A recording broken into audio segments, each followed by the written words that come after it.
are currently at the It Starts With Me, the annual Dr. King celebration in honor of King's Holiday. Before the main program begins, we have an opportunity for students to come together and make art portraits.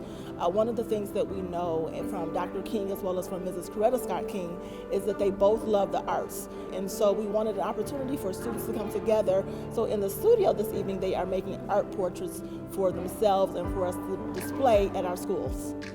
But we have an awesome program available for our guests and community members. We have students from Clemens Canton Community Schools. We will also have a poem read by one of our P-STEP students. We have a band that will also be here, and we have a featured keynote speaker, Lieutenant Governor Gilchrist. The township has held MLK events in the past, but we know that things are better when there's partnerships and collaboration.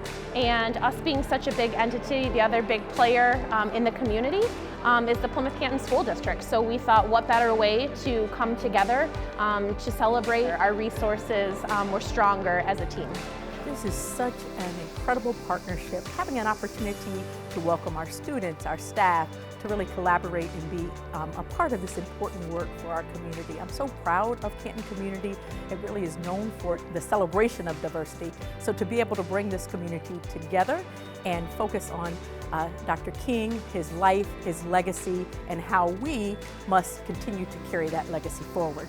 We know that he gave his life in order to make sure that other people would have a chance, and so we want to continue to pay it forward and continue to live the legacy that he had created for us and others.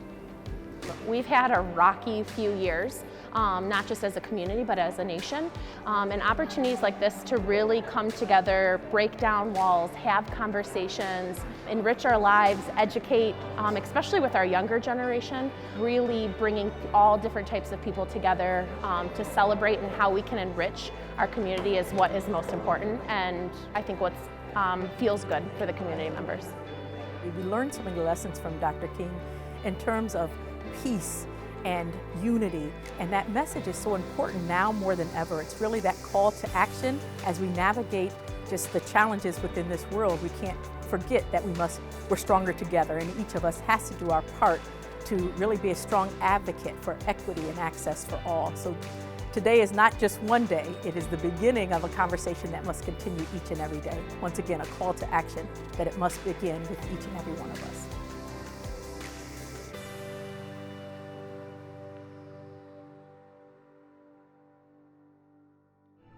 And I've looked over and I've seen the promised land. I may not get there with you, but I want you to know tonight